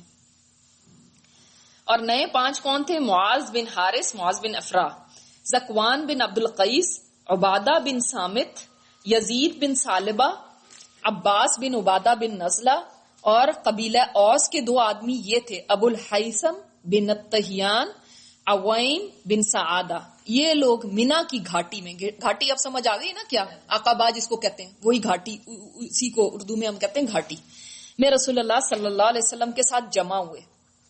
آپ صلی اللہ علیہ وسلم نے انہیں اسلام سکھایا اور فرمایا کہ آؤ مجھ سے اس بات پر بیعت کرو. اب یہ کیا تھے, یہ جمع ہوئے, انہوں نے کہا دیکھو اب جو وہ 6 گئے تھے نا وہ 6 نہیں رہے, اب ان سے زیادہ بن کے آئے. سبحان اللہ. اور اب آپ صلی اللہ علیہ وسلم نے فرسٹ بیعت ان سے لی. یعنی آپ نے یہ یاد رکھنا ہے کہ 3 ایئرز تک کنزیکٹیولی ان کے ساتھ آپ صلی اللہ علیہ وسلم کی ملاقات ہوتی رہی. فرسٹ ایئر جس میں یہ 6 لوگ مسلمان ہوئے, یہ جو بیٹھے تھے اور انہوں نے کہا کہ ہم پہلے ہی مان لے آتے. سیکنڈ ٹائم یہ جو فرسٹ بیعت عقبہ ہوئی, فرسٹ ٹائم یہ جو اوتھ لیا آپ صلی اللہ علیہ وسلم نے, اور پھر تھرڈ ایئر میں سیکنڈ بیعت عقبہ ہوئی تھی. ٹھیک ہے, تو یہ 3 سال آپ کو یاد رہیں گے نا, 3 الگ الگ انسیڈنٹس ہیں یہ. انہوں نے اور فرمایا آپ صلی اللہ علیہ وسلم نے کس بات پہ ان سے بیعت لی؟ آؤ مجھ سے اس بات پر بیعت کرو کہ اللہ کے ساتھ کسی چیز کو شریک نہیں کرو گے, چوری نہیں کرو گے, زنا نہیں کرو گے, اپنی اولاد کو قتل نہیں کرو گے, اپنے ہاتھ پاؤں کے درمیان سے گھڑ کر کوئی بہتان نہیں لگاؤ گے, اور کسی بھلی بات میں میری نافرمانی نہیں کرو گے. اب جس شخص نے یہ ساری باتیں پوری کی تو اس کا اجر اللہ کے پاس ہے, اور جو شخص ان میں سے کسی چیز کا ارتکاب کر بیٹھا, اگر کوئی ان میں سے کسی سے یہ گناہ ہو گیا پھر اس دنیا میں ہی اس کی سزا دے دی گئی تو یہ اس کے لیے کفارہ ہے, اور جو شخص ان میں سے کسی چیز کا ارتکاب کر بیٹھا پھر اللہ نے اس پر پردہ ڈال دیا تو اس کا معاملہ اللہ کے حوالے ہے, چاہے تو سزا دے اور چاہے تو معاف کر دے. یعنی کر لیا اس نے اس کو, مطلب اس سے یہ غلطی ہو گئی جس بندے سے, وہ پھر یہ ہوگا کہ اللہ نے اگر اس کو اس کی غلطی کو اس کے گناہ کو چھپا لیا تو اب اللہ کے اوپر ہے کہ اللہ اس کو سزا دے یا اس کو معاف کر دے اگر وہ معافی مانگتا ہے. اس پر ان لوگوں نے آپ صلی اللہ علیہ وسلم سے بیعت کر لی. جب آپ کیوں سوچتے ہیں کہ یہ لوگ اتنے آرام سے کیسے ہی مان لیا ہے؟ پہلے ان کو یہ ایک تو یہ بات ریزن ہے کہ ان کو پہلے فیملیئر تھے, یہود سے ہر وقت سنتے رہتے تھے, توحید کی بات سنتے تھے, یہود تو تھے نا توحید کے اوپر تو اتنی حد تک تو تھے, رسالت کی بات سنتے رہتے تھے, کتاب کی بات سنتے رہتے تھے کہ وہی آتی ہے. باقی لوگ تو اس طرح سے, وہ مشرکین مکہ کے اندر تو یہ چیز تھی ہی نہیں, انتظار میں تھے بلکہ وہ انتظار میں تھے، اور اس میں کہ ہم سبقت لے جائیں. اور پھر ان کے وہاں پہ کوئی ایسا ٹارچر نہیں ہو رہا تھا، کوئی ایسی چیز نہیں ہو رہی تھی. دوسرے ان کا کوئی بھی چیز ایٹ سٹیک اس طرح سے نہیں تھی کہ ان کو تو یہ تھا نا کہ کعبہ کی ہم ٹھیکیدار ہیں. ان کے پاس کیا، ان کے پاس کوئی ایسی چیز نہیں تھی کہ وہ کہتے کہ یہ ہم سے کھو جائے گی. ان کو تو یہ تھا کہ ہم سردار نہیں رہیں گے، پھر ہمیں تو کوئی پوچھے گا نہیں. اگر یہ بت نہیں رہے تو پھر ہمیں کون پوچھے گا. جی آپس میں دشمن رائیولری تھی نہیں. ہاں، یہ اسلام کے لانے کے بعد یہ ایسا تھا نا کہ آپس کے اندر ان کی ہر وقت لگتی رہتی تھی. اور میں نے آپ کو بتایا نا کہ جنگ بھی ہوئی تھی، اور اس کے بعد یہ لوگ اتنے تانگ آ گئے تھے کہ یہ جنگ خون خرابہ ختم ہونا چاہیے، ہمارے اتنے بڑے سردار ختم ہو گئے. اب یہ اسلام کی وجہ سے فرسٹ ٹائم ساتھ آئے تھے، ورنہ تو آپ کو پتا ہے ان کے اندر اتنی تھی کہ بعد تک یہودیوں نے ایک دفعہ چنگاری بھڑکا دی نا، ایسے شیر جو پرانے جنگ بواس کے تھے، تو پھر آپس میں تلواریں نکال کے کھڑے ہو گئے. تو آپ صلی اللہ علیہ وسلم نے فرمایا تھا جاہلیت کے یہ نعروں کو چھوڑ دو تم. یعنی اتنی زیادہ تھی، وہ اندر تھی، لیکن دیکھو کیسے اسلام نے اس کو ٹھنڈا کر دیا.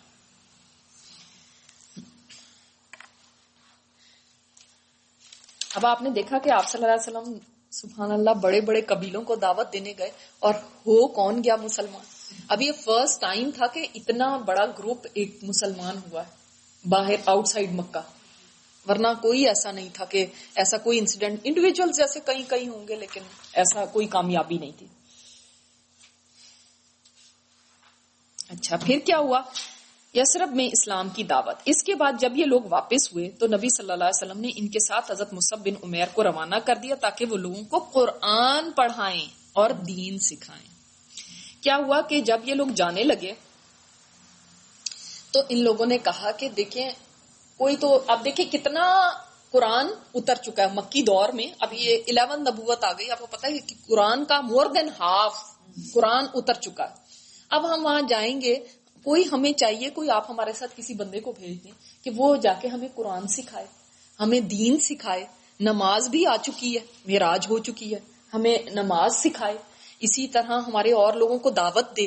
لیکن جیسے آپ یہاں پہ دعوت دے رہے ہیں اس طرح تو یہ جا کے نہیں دے سکتے. آپ اپنی جس نے سیکھا ہو اتنا قرآن، کیونکہ قرآن کے ذریعے دعوت دیں گے نا. اب وہاں پہ نہ کوئی فون تھا اور نہ تو اس طرح پیل ٹاک تھا کہ بھئی دور بیٹھ کے ہی کوئی بات کر کے اور ساری دنیا تک پہنچ جائے. تو وہ سبحان اللہ آپ صلی اللہ علیہ وسلم نے سب میں سے کس کو چنا؟ مصعب بن عمیر کو. کیوں ان کو چنا؟ آپ کا کیا خیال؟ ینگ تھے بالکل، ایک بات یہ تھی. دوسرے قرآن کے جاننے والے تھے، انہوں نے بہت بڑی قربانی دی تھی. آپ کو بتایا تھا نا میں نے ان کے بارے میں، کتنے مالدار تھے ان کے گھر والے اور انہوں نے کتنی بڑی قربانی کی. اس کے علاوہ ہجرت حبشہ بھی انہوں نے کی تھی، اور یہ واپس آ گئے تھے. کئی لوگ واپس اس لیے آ گئے تھے آپ صلی اللہ علیہ وسلم کے ساتھ صرف رہنے کے لیے، آپ صلی اللہ علیہ وسلم کی کمپنی میں رہنے کے لیے. دا ہول ٹائم ان کی تو ماں نے ان کو نکال دیا تھا گھر سے نا، تو ہول ٹائم وہ کہاں تھے؟ وہاں پہ دارالارقم میں پڑے رہتے تھے، اور وہاں پہ ظاہر ہے ہر وقت تو وہیں پہ ساری ایجوکیشن کا انسٹیٹیوٹ تو وہی تھا نا، وہیں پہ سیکھتے رہے. اور آج بھی آپ دیکھیں جب یہ سیلز مین یا کسی کو بناتے ہیں تو کس کو بناتے ہیں؟ وہ بوڑھا آدمی نہیں لیتے. کمپنیز کیا کہتے ہیں؟ ینگ بلڈ ہمیں چاہیے. اس کا مطلب آپ صلی اللہ علیہ وسلم دیکھتے تھے جس میں ٹیلنٹ ہے نا، اس کے ٹیلنٹ کو پہچان کے اس کو آگے کرتے تھے. یعنی کہ ہیپ ہیزرڈ کسی کو بھی چلو کوئی بات نہیں تم چلے جاؤ، دیکھتے تھے. اور آج ہم کسی ینگ کو کوئی رسپانسبلٹی دینے سے گھبراتے ہیں کہ نہیں ہم اس کو کیسے دے دیں، پتہ نہیں کام ہی نہ خراب کر دے جوش میں آ کے، جذبے میں آ کے. نہیں، آپ صلی اللہ علیہ وسلم نے اس ٹیلنٹ کو استعمال کیا. اور بعض روایات میں آتا ہے کہ مصعب بن عمیر کے ساتھ حضرت عبداللہ بن ام مکتوم کو بھی بھیجا تھا. وہ جو بلائنڈ تھے نا، وہ ایجڈ تھے اور یہ ینگ تھے، تاکہ وہ ایک بیلنس ہو جائے، سمجھ آئے. اور سبحان اللہ اس میں بھی حکمت ہے. تو حضرت مصعب بن عمیر رضی اللہ تعالیٰ عنہ نے حضرت ابو امامہ اسد بن زرارہ کے گھر قیام فرمایا. یعنی وہاں پہ مدینہ میں کس کے گھر پہ قیام کیا تھا؟ اسد بن زرارہ. اب یہ دیکھ لیں، یہ پیچھے آپ ان کا نام دیکھیں گے کہ ان کا نام سب سے اوپر ہے، ٹاپ پہ مدینہ میں اسلام کے اس میں نا سب سے اوپر ہے. اچھا، یعنی ان کے گھر سٹے کیا. اب سٹے کرنے کے لیے بھی تو کوئی جگہ چاہیے تھی نا جہاں پہ اب انسٹیٹیوٹ بنے، یہاں سے لوگوں کو تبلیغ کی جائے، سکھایا جائے قرآن. اور پھر وہ دونوں اسلام کی تبلیغ کے لیے سرگرم ہو گئے. اب کہا جاتا ہے کہ اس کے بعد بہت سارے لوگ جب مسلمان ہونے لگے، آپ صلی اللہ علیہ وسلم نے ان کو یہاں پہ حکم دیا تھا کہ آپ جمعہ اسٹیبلش کریں. جمعے کی نماز سب سے پہلے ہوئی تھی یہاں پہ، اور ان میں حضرت مصعب بن عمیر کو امامت کا وہ شرف ملا تھا.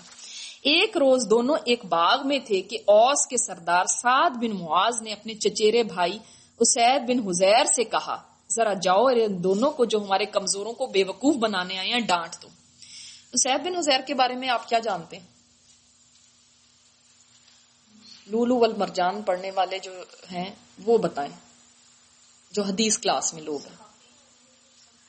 صحابی تو ہیں بالکل، وہ تو بعد میں اسلام لے کر آئے. کون ہے یہ؟ پیل ٹاک پہ کوئی بتائے گا؟ جو بتائے گا نا اس کو انعام ہے. حذیر نہیں پتا کسی کو نہیں یاد. اسید بن حذیر وہ ہیں کہ جن کا قرآن سننے کے لیے فرشتے نیچے آ جاتے تھے. کہ جب مسلمان ہوئے تھے تو اتنا ان کو قرآن کا شوق تھا سبحان اللہ، کہ یہ قرآن کی تلاوت کرتے تھے رات کو، اور ایک دفعہ سورہ بقرہ کی تلاوت کر رہے تھے. گھوڑا قریب بندھا ہوا تھا اور ان کے بیٹے یحییٰ تھے نا قریب لیٹے ہوئے تھے، تو قرآن پڑھ رہے ہیں تو گھوڑا بدک رہا ہے. پھر قرآن بند کر دیتے ہیں، گھوڑا ٹھیک ہو جاتا ہے، پھر قرآن پڑھنے لگتا ہے، گھوڑا بدکنے لگتا ہے. تو پھر اس کے بعد ان کو یہ ڈر ہوا کہ کہیں گھوڑا جو ہے نا میرے بیٹے کے اوپر نہ آ جائے. تو اٹھے کہ بیٹا کو اٹھائیں، تو دیکھا جیسے اوپر آسمان پہ چھتری کی طرح بادل ہے اور اس پہ چراغ ہے اور وہ قریب آیا ہوا ہے. اور پھر اس کے بعد جب بند کر دی تلاوت تو وہ چلا گیا، ختم ہو گیا. آپ صلی اللہ علیہ وسلم کو بتایا تو آپ نے فرمایا کہ وہ فرشتے تھے جو تمہارا قرآن سننے کے لیے آئے تھے. ان کا قرآن سننے کے لیے فرشتے جو اتر آئے تو سبحان اللہ کیا بات ہوگی ان کے قرآن کی. سوچے اللہ اکبر سبحان اللہ. تو یہ نا یہ آپ سعد بن معاذ کا بھی آپ نے نام سنا ہوا ہے، یہ اور ان کے یہ چچا کے بیٹے ہیں. اچھا ان کی ایک اور بڑی پیاری بات ہے، اتنی ضرور شیئر کرنا چاہتی ہوں آپ سے، کہ جب یہ اسلام لائے تھے نا اور اس کے بعد آپ صلی اللہ علیہ وسلم کے ساتھ ظاہر ہوتے تھے، یہ احد میں بھی آپ صلی اللہ علیہ وسلم کے آگے آگے تھے کہ کوئی تیر نہ لگے آپ کو، میرے اوپر آ جائے. تو ایک دفعہ آپ صلی اللہ علیہ وسلم نے بیٹھے ہوئے، جیسے انسان کو کسی کو کوئی یعنی تعریف کرنی ہو یا کوئی بڑا اچھا کام کرے تو ایسے ہم چٹکی کاٹ دیتے ہیں نا، تو ان کو چٹکی کاٹ دی. تو انہوں نے کہا کہ یا رسول اللہ مجھے تو بڑی تکلیف ہوئی ہے. تو آپ صلی اللہ علیہ وسلم نے فرمایا آپ میرے سے بدلہ لے لو. کہتے ہیں آپ نے مجھے چٹکی کاٹی، اس وقت تو میرے اوپر کوئی قمیض نہیں اور آپ نے تو قمیض پہنی ہوئی. تو آپ صلی اللہ علیہ وسلم نے اپنی قمیض اتار دی، آپ مجھ سے بدلہ لے لو. تو انہوں نے چوما آپ صلی اللہ علیہ وسلم کے جسم مبارک کا. فرماتے ہیں کہ جب سے میں ایمان لایا تھا نا میری یہ خواہش تھی کہ میں آپ کے جسم مبارک کو چوم لوں، تو آج اللہ نے مجھے یہ موقع دے دیا. سبحان اللہ، یہ اتنے پیارے صحابی.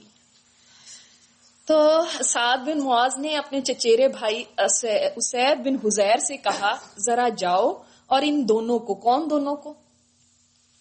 مصعب بن عمیر اور اسد بن زرارہ، ان دونوں کو جو ہمارے کمزوروں کو بے وقوف بنانے آئے ہیں ڈانٹ دو. اور خود کیوں نہیں گئے؟ یہ ایک مجلس میں بیٹھے ہوئے، اصل میں سعد بن معاذ کی جو ہے نا یہ خالہ زاد ہیں، اسد بن زرارہ، اسید بن حذیر نے چوما تھا، تو وہ ان کے نا خالہ زاد ہیں. اب وہ کہتے ہیں کہ بھئی میرے تو رشتہ داری ہے، آپ ایسا کریں کہ آپ جائیں. یہ دونوں آپس میں چچا زاد ہیں، ٹھیک ہے. اور سعد بن معاذ ان کو کہہ رہے ہیں اسید کو کہ آپ جائیں ذرا ان کو ڈانٹیں اور ان کو اس کو مطلب منع کریں اور اس آدمی کو یہاں سے نکالیں، مصعب بن عمیر کو، کیونکہ اس نے آ کے ہمارے کمزوروں کو اس طرح سے بہکا دیا ہے اور ہمارے بتوں کی توہین کرتے ہیں، تو ان کو نکالیں یہاں سے. تو اسید نے اپنا نیزہ لیا.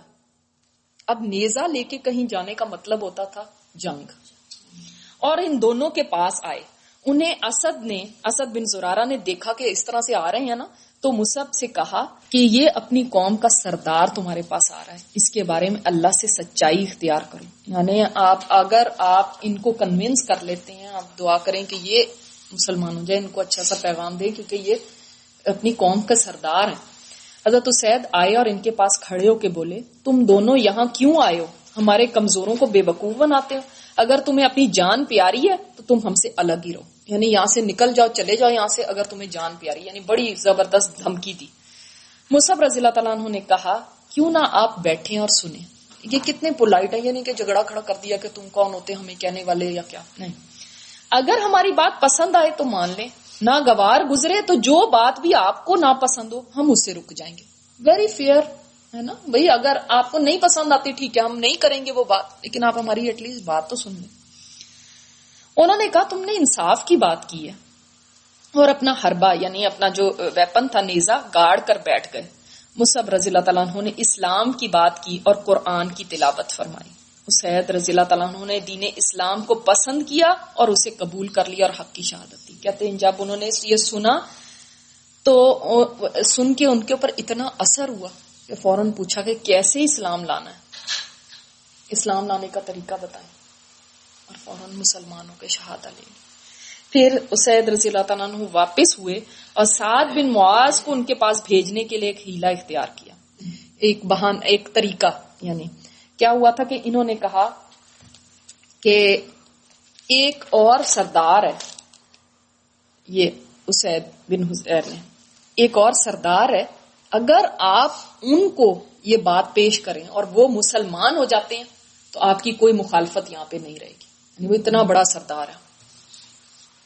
تو کی بات کر رہے ہیں حضرت سعد بن معاذ کی. ہاں جی. اور سعد بن معاذ وہاں پہ بیٹھے ہوئے اپنے لوگوں کے ساتھ. انہوں نے دیکھا کہ اسید آ رہے ہیں. اچھا پھر انہوں نے کہا مصعب بن عمیر نے کہ ایسا کریں آپ ان کو میرے پاس بھیجیں. تو اب اسید بن حذیر جاتے ہیں اور سعد بن معاذ بیٹھے ہوئے ہیں اپنے لوگوں کے ساتھ. کہتے ہیں یہ وہ آدمی نہیں ہے جو گیا تھا, اس کا تو چہرہ ہی بدلا ہوا ہے. سبحان اللہ, ایمان کی کیا نور ہوتا ہے کہ انہوں نے کہا یہ جو گیا تھا نا یہ وہ نہیں ہے, یہ وہ چہرہ ہی نہیں ہے. تو جب وہ آئے انہوں نے کہا کہ آ کے یہ کون کہہ رہا ہے, اسید بن حذیر. آ کے کس کو کہہ رہے ہیں, اس گیدرنگ میں آ کے کہہ رہے ہیں جس میں سعد بن معاذ بیٹھے ہیں, کیونکہ انہوں نے کہا نا کہ بھائی ان کو بھیجو. تو وہ آ کے ان کو کہتے ہیں کہ میں نے دونوں سے گفتگو کی ہے, میں نے دونوں سے بات کی ہے. کن دونوں سے؟ مصعب بن عمیر سے اور اسد بن زرارہ سے. تو واللہ مجھے تو کوئی حرج نہیں نظر آیا. ویسے میں نے انہیں منع کر دیا ہے اور انہوں نے کہا کہ ہم وہی کریں گے جو آپ چاہیں گے.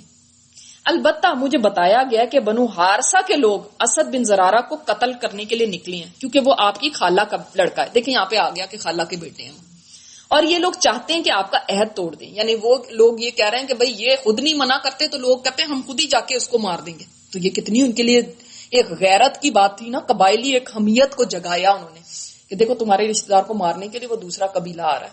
ویسے میں نے ان کو کہہ دیا, منع کر دیا, لیکن وہ ان کو, میں نے سنا ہے کہ وہ ان کو مارنے آ رہے ہیں. اب یہ تو بھڑک اٹھے. میں نے بتایا نا وہ ٹرائبل ایک ان کے اندر تو تھی حمیت. اس پر حضرت سعد بھڑک اٹھے اور بگڑے ہوئے ان دونوں کے پاس پہنچے. ان کے ساتھ بھی حضرت مصعب نے وہی کیا جو حضرت اسید کے ساتھ کیا, اور اللہ نے انہیں بھی اسلام کی ہدایت دے دی کہ انہوں نے ان کو بھی کہا کہ آپ ایسا کریں, آپ سن لیں, صرف اگر آپ کو نئی بات پسند آتی تو کوئی بات نہیں ہم رک جائیں گے, لیکن آپ سنیں ضرور. انہوں نے کہا کہ ٹھیک ہے, سننے میں کوئی حرج نہیں ہے. خیر اب دیکھیں مصعب بن عمیر رضی اللہ تعالیٰ عنہ میں بھی کتنی یعنی کام تھے, اور کتنے انہوں نے دیکھیں بڑے تحمل کے ساتھ, بڑے اطمینان کے ساتھ, بڑے ٹھنڈے ہو کے ان کو دعوت دی. ایسے کوئی بھڑکے نہیں, کوئی غصہ نہیں کیا بھئی یہ آئے, کیونکہ وہ آئے اور انہوں نے آ کے یہ نہیں کیا کہ ان سے بات کرتے. مصعب بن عمیر سے انہوں نے آ کے کہا اے اسد اگر تم میرے رشتہ دار نہ ہوتے نا تو یہ اس وقت میرے ہتھیار میرے ساتھ لٹکے ہوئے نہ ہوتے, یعنی کہ پھر میں ہتھیار نکالتا تمہارے پاس, اگر تم میرے رشتہ دار نہ ہوتے. اور انہوں نے کہا کہ صرف اس خون کے رشتے کی وجہ سے میں آگے نہیں بڑھ رہا, اس لیے اپنے مہمان کو کہہ دو کہ وہ چلا جائے یہاں سے, اور اپنے اس پیغام کو پھیلانے سے باز رہے. یہ آ کے انہوں نے اپنے کزن سے کہا. تو اس کے اوپر حضرت مصعب بھڑک نہیں گئے, میرے سے بات کرو, اس سے کیوں کر رہے نہیں. انہوں نے کہا کہ آپ بیٹھے ایک دفعہ میری بات سن لیں, اگر آپ کہیں گے پھر تو ہم چلے جائیں گے یہاں سے, لیکن آپ سنیں تو صحیح. اور سورہ زخرف پڑھی ان کے سامنے. حضرت مصعب بن عمیر کی آواز بھی بہت خوبصورت تھی, ان کی تلاوت بہت خوبصورت تھی. جب انہوں نے سنا ان کا دل ایسا نرم ہوا, اس وقت ہی کہنے لگے مجھے طریقہ بتاؤ کیسے اسلام لے کر آنا. سبحان اللہ. اور پھر انہوں نے ان کو کہا تھا کہ آپ ایسا کریں کہ آپ غسل کریں اور آپ پھر شہادہ لیں. تو انہوں نے غسل کیا, شہادہ لی انہوں نے, اور پھر اللہ نے انہیں بھی اسلام کی ہدایت دے دی. چنانچہ وہ مسلمان ہو گئے اور حق کی شہادت دی. کون؟ حضرت سعد بن معاذ. ان کے بارے میں کیا مشہور ہے؟ ایک بات بہت مشہور ہے ان کے بارے میں. ان کی بات کا سعد بن معاذ کی جو تھی میرا خیال نہیں ہاں وہ بھی تھے. اور ایک اور ان کے بارے میں یہ بات مشہور ہے کہ جب یہ ان کی وفات ہوئی تھی تو آپ صلی اللہ علیہ وسلم نے فرمایا کہ عرش الرحمان کانپ گیا سعد بن معاذ کی شہادت کے. اتنے بڑے جلیل القدر صحابی ہیں. تو پھر قوم میں واپس گئے اور کہا اے بنو عبد الاشہل، یہ ہے سب ٹرائب ہے، سب ٹرائب ان کی، تم لوگوں کی میرے بارے میں کیا رائے ہے، یعنی تم میرے بارے میں کیا سمجھتے ہو. انہوں نے کہا کہ آپ ہمارے سردار ہیں اور سب سے اچھی سمجھ بوجھ رکھتے ہیں. حضرت سعد رضی اللہ تعالیٰ عنہ نے کہا اچھا تو تمہارے مردوں اور عورتوں سے میری بات چیت حرام ہے جب تک تم لوگ اللہ اور اس کے رسول پر ایمان نہیں لے آؤ. کتنے فرم تھے اس بات میں. ابھی مسلمان ہوئے ہیں، ابھی لے کے گئے ہیں کہ بھئی ہتھیار لے کے گئے ہیں کہ میں ان کو ختم کر دوں گا، اور دیکھیں اور پھر جب بدلے ہیں تو ایسے بدلے ہیں سبحان اللہ. کیوں کہہ رہے میں نے تم سے بات ہی نہیں کرنی، حرام ہے میری تم سے بات چیت اگر تم اسلام نہیں لے کر آتے.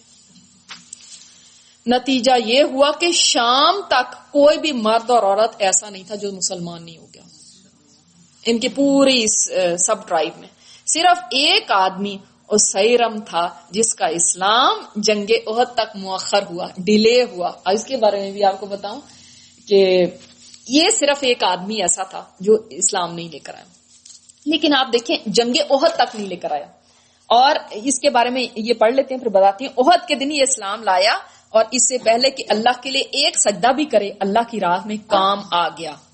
اب کیا تھا کہ یہ اسیرم جو تھا، ایک تو آپ کتنی بڑی برداشت کی بات سوچیں کہ انہوں نے یہ نہیں کیا اچھا اب تم نہیں ایمان لے کر آنا، تمہیں تو اب میں ختم کر دیتا ہوں، تمہارا تو گردن اڑا دیتا ہوں.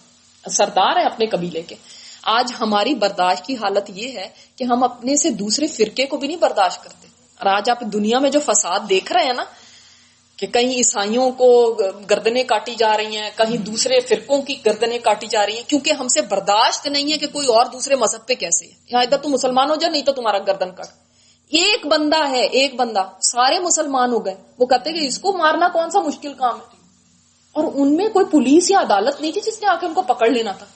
لیکن انہوں نے ایسا نہیں کیا. اور کیا ہوا جنگ احد کے دن کیا ہوا تھا سبحان اللہ. یہ آئے لڑنے کے لیے تو ان کے قبیلے والوں نے کہا کس بات کے اوپر لڑ رہے آپ؟ یا تو بھائی اللہ اور اس کے رسول کے لیے لڑتے یا قبائلی حمیت میں لڑ رہے ہو، کس پہ لڑ رہے ہو؟ انہوں نے کہا میں اللہ اور اس کے رسول کے لیے لڑ رہا ہوں. انہوں نے کہا چلو پھر آپ صلی اللہ علیہ وسلم کے پاس. وہاں پہ گئے آپ صلی اللہ علیہ وسلم کے پاس اور انہوں نے کہا میں ایمان لانے کے لیے آیا. انہوں نے شہادہ لی اور جنگ پہ چلے گئے اور وہاں پہ شہید ہو گئے. اس لیے یہ وہ صحابی ہیں، واحد صحابی جنہوں نے ایک بھی نماز نہیں پڑھی، ایک نماز نہیں پڑھی، اور آپ صلی اللہ علیہ وسلم نے فرمایا یہ جنت میں چلا گیا. اس نے عمل کم کیا اور اجر اتنا بڑا لے لیا. فجر کے بعد دیکھیں مسلمان ہوئے، ظہر سے پہلے شہید ہو گئے. اللہ اکبر سبحان اللہ کہ وہ صحابی بھی ہے. اور پھر اگلے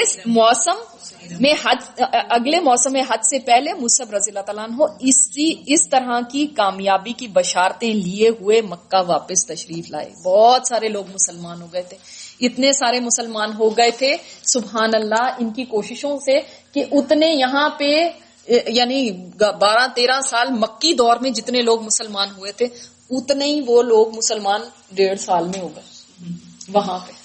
سبحان اللہ. سبحانک اللہم و بحمدک نشہد ان لا الہ الا انت نستغفرک و نتوب الیک.